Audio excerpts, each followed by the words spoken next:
اعوذ باللہ من الشیطان الرجیم بسم اللہ الرحمن الرحیم۔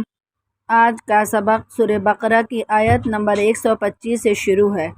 سبق کا موضوع گفتگو سابقہ آیات کی طرح حضرت ابراہیم علیہ السلام کے حالات اور واقعات سے متعلق ہے، کیونکہ ہر گروہ یہودی، عیسائی، عرب کے بت پرست، خواہ کوئی بھی ہو، حضرت ابراہیم علیہ السلام کو اپنا پیشوا مانتے تھے۔ ہر گروہ یہ دعویٰ کرتا تھا کہ اسی کے مذہب کے حامی ہیں اور حضرت ابراہیم علیہ السلام کے نقش قدم پر چل رہے ہیں۔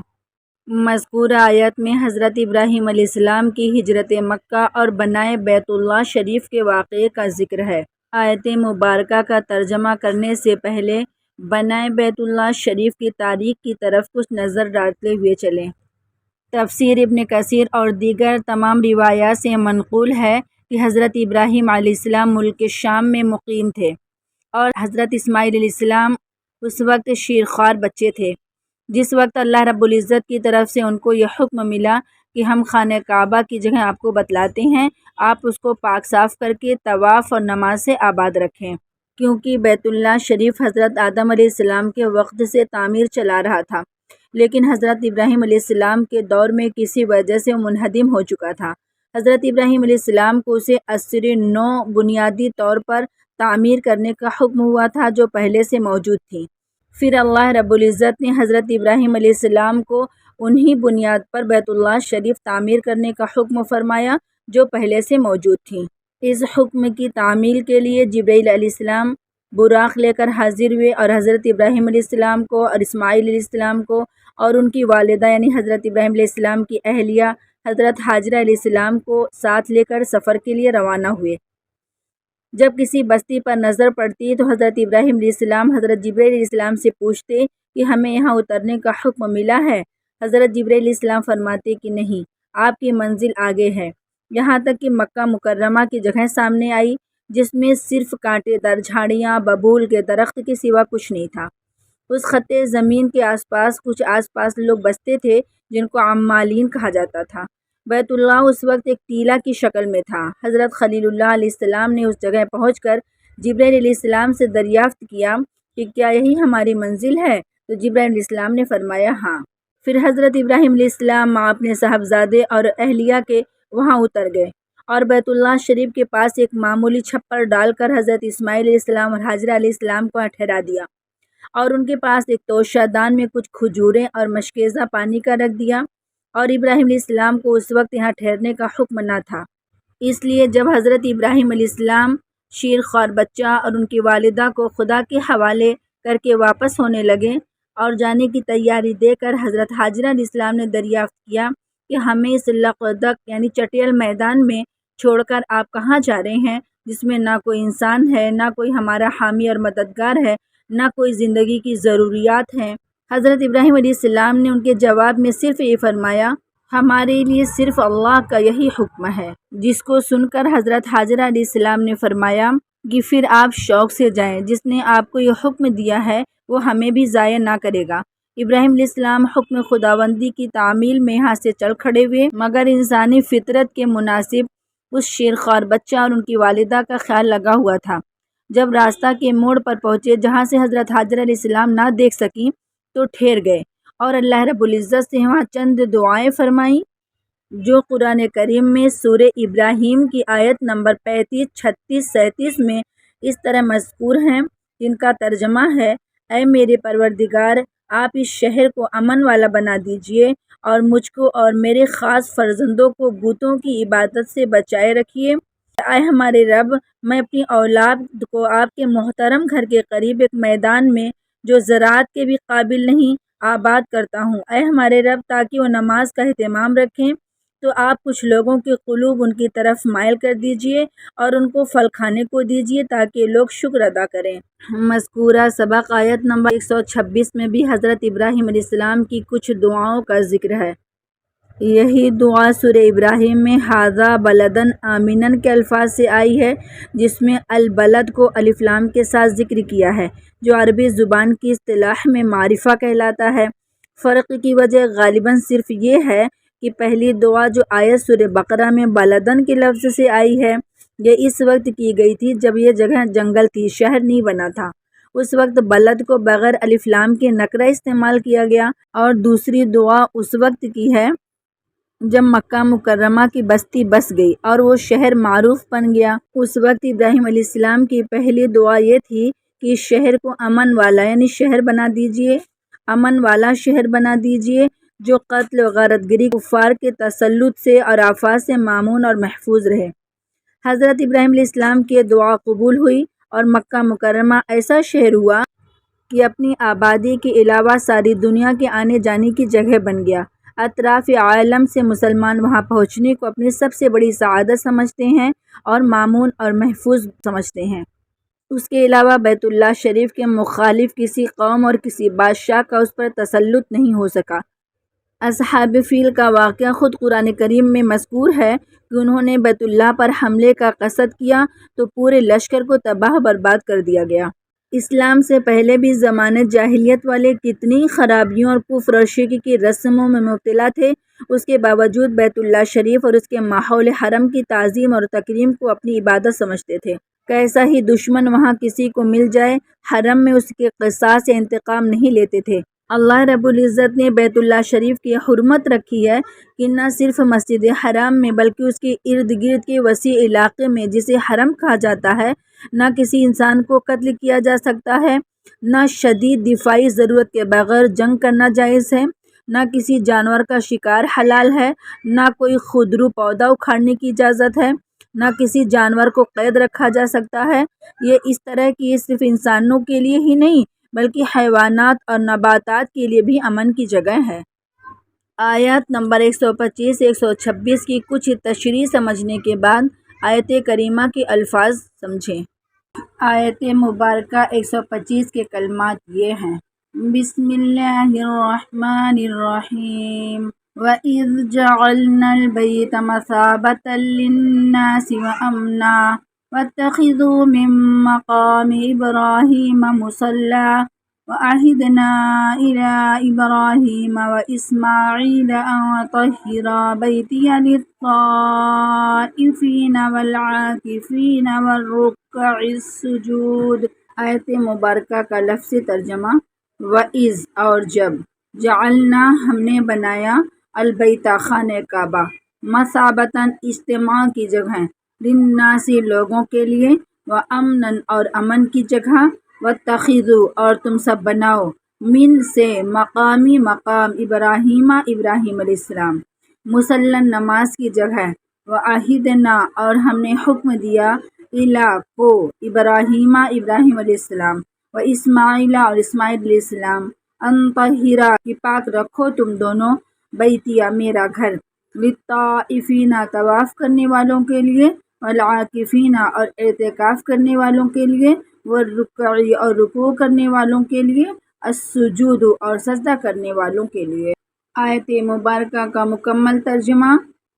اور جب ہم نے مقرر کر دیا خانہ کعبہ کو اجتماع کی جگہ لوگوں کے لیے اور امن کی جگہ،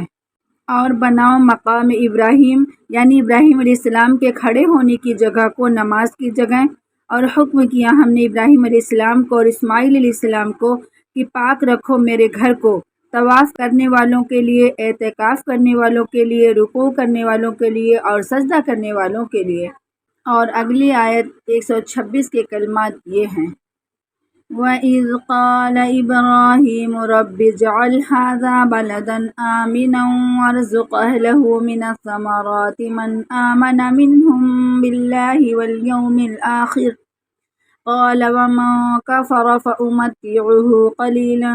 ثُمَّ أَضْطَرُّهُ إِلَىٰ عَذَابِ النَّارِ وَبِئْسَ الْمَصِيرُ۔ آیت مبارکہ کا لفظی ترجمہ: وَإِذْ قَالَ اور جب کہا، ابراہیم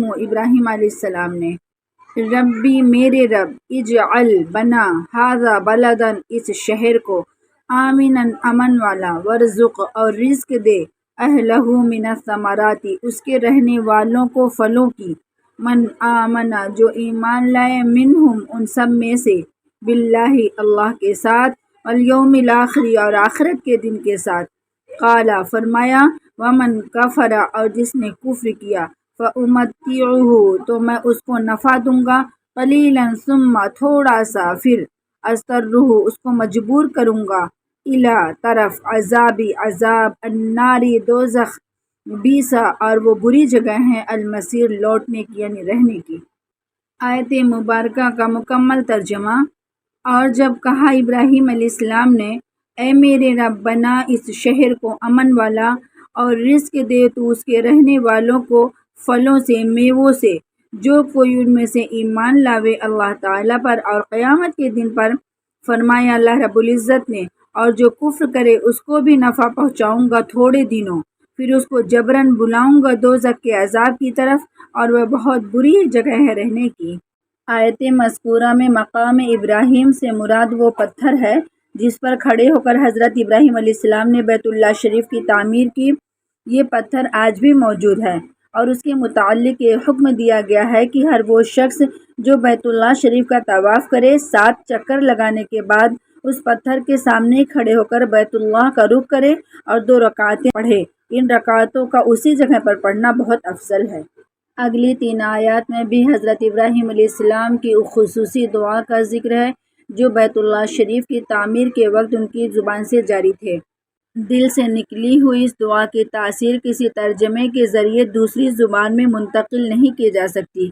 بلکہ ترجمہ ہی صرف اس کا مفہوم ادا کر سکتا ہے۔ یہاں اس دعا کو نقل کرنے کا مقصد ایک تو یہ دکھانا ہے کہ انبیاء علیہ السلام اپنے بڑے سے بڑے کارنامے پر بھی مغرور ہونے کے بجائے اللہ رب العزت کے حضور اور زیادہ عجز اور نیاز کا مظاہرہ فرماتے ہیں۔ اپنے کارنامے کا تذکرہ کرنے کے بجائے اپنی ان کوتاہیوں پر توبہ مانگتے ہیں جو اس کام کی ادائیگی میں ان سے سرزد ہونے کا امکان ہو۔ دوسرے، ان کا ہر کام صرف اللہ کی رضا جوئی کے لیے ہوتا ہے، لہٰذا وہ اس پر مخلوق سے تعریف کرانے کی فکر کے بجائے اللہ رب العزت سے اس کی قبولیت کی دعا مانگتے ہیں۔ تیسرے، یہ ظاہر کرنا بھی مقصود ہے کہ رسول اکرم صلی اللہ علیہ وسلم کی تشریف آوری حضرت ابراہیم علیہ السلام کی دعا کی برکت ہے۔ اس طرح خود حضرت ابراہیم علیہ السلام نے تجویز دی تھی کہ آپ بنی اسماعیل میں سے مبعوث ہوں، نہ کہ بنی اسرائیل میں سے۔ اس دعا میں حضرت ابراہیم علیہ السلام کی زبان سے حضور نبی اکرم صلی اللہ علیہ وسلم کی تشریف آوری کے بنیادی مقاصد بھی بیان فرمائے گئے۔ اس کے علاوہ ان مقاصد کو قرآن کریم نے کئی مقامات پر اور بھی ذکر فرمایا ہے۔ حضرت ابراہیم علیہ السلام نے الہا وزاری کے ساتھ پہلے دعا بنائے بیت اللہ کے متعلق فرمائی کہ اللہ میرا یہ عمل قبول ہو جائے، جس کے متعلق قرآن کریم کے الفاظ یہ ہیں: وَإِذْ يَرْفَعُ إِبْرَاهِيمُ الْقَوَاعِدَ مِنَ الْبَيْتِ وَإِسْمَاعِيلُ رَبَّنَا تَقَبَّلْ مِنَّا إِنَّكَ أَنْتَ السَّمِيعُ الْعَلِيمُ۔ آیت مبارکہ کا لفظی ترجمہ: واو اور از جب، یرفعو اٹھاتے تھے، ابراہیم ابراہیم علیہ السلام، القواعد بنیادیں، من البیت خانہ کعبہ کی، واو اور اسماعیل اسماعیل علیہ السلام، ربنا اے ہمارے رب، تقبل قبول فرما لیجئے، منا ہم سے، انکا بے شک آپ، انتا تو ہی، السمیع سننے والا، العلیم جاننے والا ہے۔ آیت مبارکہ کا مکمل ترجمہ: اور یاد کرو جس وقت اٹھا رہے تھے ابراہیم علیہ السلام بنیادیں خانہ کعبہ کی اور اسماعیل علیہ السلام، دعا کرتے تھے اے ہمارے پروردگار آپ ہمیں قبول فرما لیجئے، بے شک آپ ہی سننے والے جاننے والے ہیں۔ آنے والی آیت میں ابراہیم علیہ السلام کی تیسری دعا اپنی اولاد سے متعلق ہے۔ اس آیت میں وَمِن ذُرِّيَّتِنَا اس سے معلوم ہوتا ہے کہ اللہ والے جو اللہ کی راہ میں اپنی جان اور اولاد کی قربانی بھی پیش کرنے سے دریغ نہیں کرتے، ان کو بھی اپنی اولاد سے بہت محبت ہوتی ہے، مگر اس محبت کے صحیح تقاضوں کو پورا کرتے ہیں۔ جیسا کہ عوام تو اپنی اولاد کی صرف جسمانی صحت اور راحت کو جانتے ہیں، ان کی ساری شفقت اور راحت اسی کے گرد گھومتی ہے، مگر اللہ کے مقبول بندے جسمانی سے زیادہ روحانی اور دنیوی سے زیادہ اخروی راحت کی فکر کرتے ہیں۔ اس لیے ابراہیم علیہ السلام نے دعا فرمائی کہ میری اولاد میں سے ایک جماعت کو پورا فرما بردار بنا دیجئے۔ اپنی ذریت کے لیے دعا میں حکمت اور بھی ہے کہ تجربہ شاہد ہے کہ جو لوگ قوم میں بڑے مانے جاتے ہیں، ان کی اولاد اگر ان کے راستے پر قائم رہتی ہے تو عوام میں ان کی مقبولیت زیادہ ہوتی ہے۔ غرض کہ حضرت ابراہیم علیہ السلام کی یہ دعا بھی قبول ہوئی کہ آپ کی ذریت میں ہمیشہ ایسے لوگ موجود رہے جو دین حق پر قائم اور اللہ کے فرما بردار بندے تھے۔ زمانے جاہلیت جبکہ پوری دنیا کو خصوصاً عرب کو شرک اور بت پرستی نے گھیر لیا تھا، اس وقت اولاد ابراہیم میں ہمیشہ کچھ لوگ عقیدہ توحید اور آخرت کے سچے معتقد اور اطاعت شعار لوگ رہے، جیسے زمانے جاہلیت میں زید بن عمر بن نفیل اور قیس بن ساعدہ۔ رسول اکرم صلی اللہ علیہ وسلم کے جد امجد عبد المطلب بن ہاشم کے متعلق بھی روایت ہے کہ وہ شرک اور بت پرستی سے بالکل بیزار تھے۔ آیت مذکورہ کے کلمات اس طرح ہیں: ربنا وجعلنا مسلمین لک ومن ذریتنا امة مسلمة لک وارنا مناسکنا وتب علینا انک انت التواب الرحیم۔ آیت مبارکہ کا لفظی ترجمہ: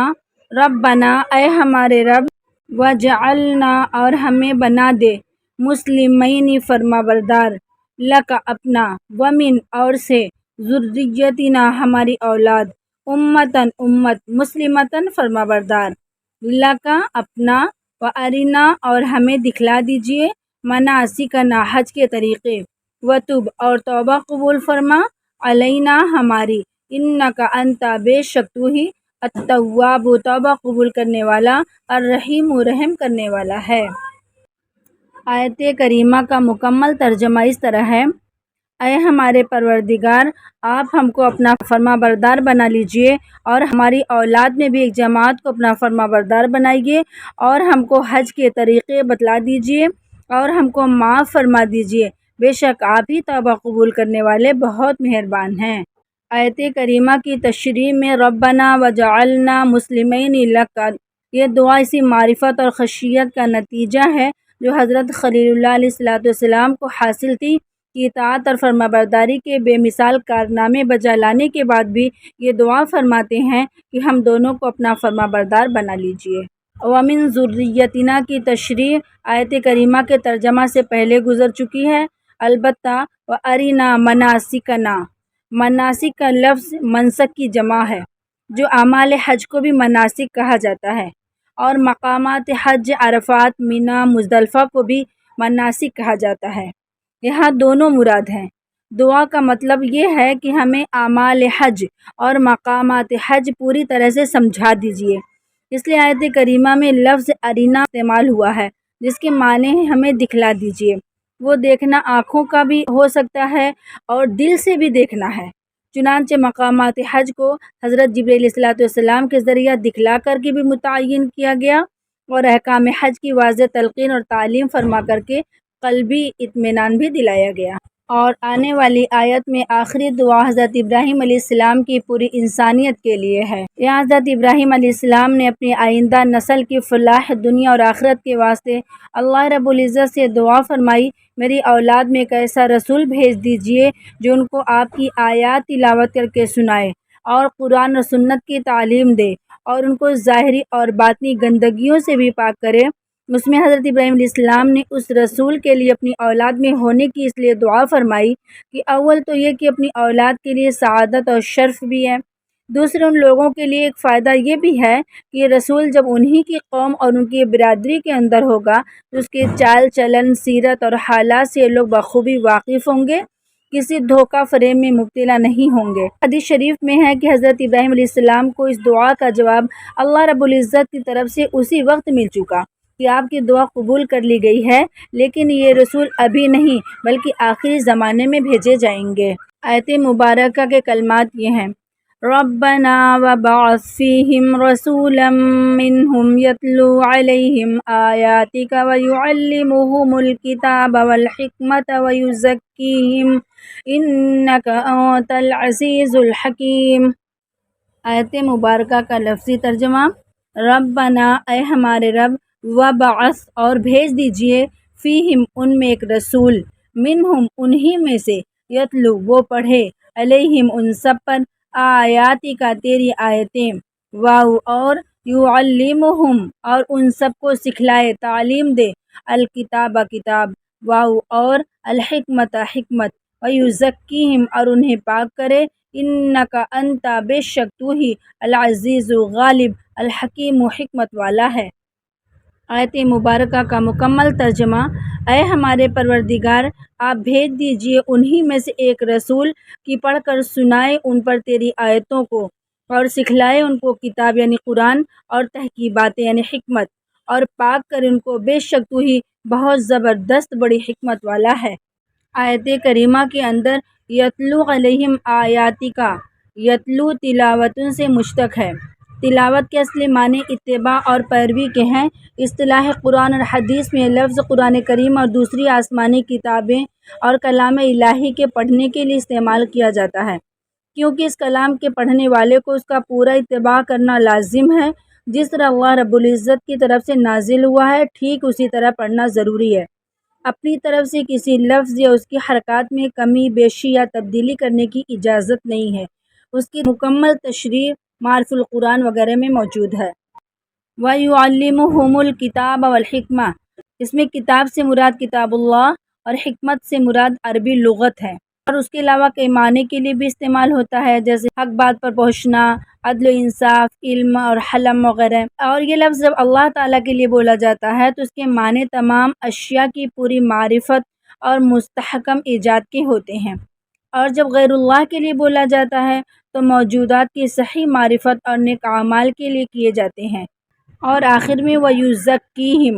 لفظ یزک زکوٰۃ سے مشتق ہے، جس کے معنی ہے طہارت اور پاکی کے، اور یہ لفظ ظاہری اور باطنی ہر طرح کی پاکی کے لیے استعمال کیا جاتا ہے۔ اس کے علاوہ ان تمام کی تفصیلات دوسری تفسیر کی کتابوں میں مکمل طور پر ملیں گی، جیسے معارف القرآن وغیرہ میں۔ جن حضرات کو دیکھنا ہے وہاں سے بآسانی دیکھ سکتے ہیں۔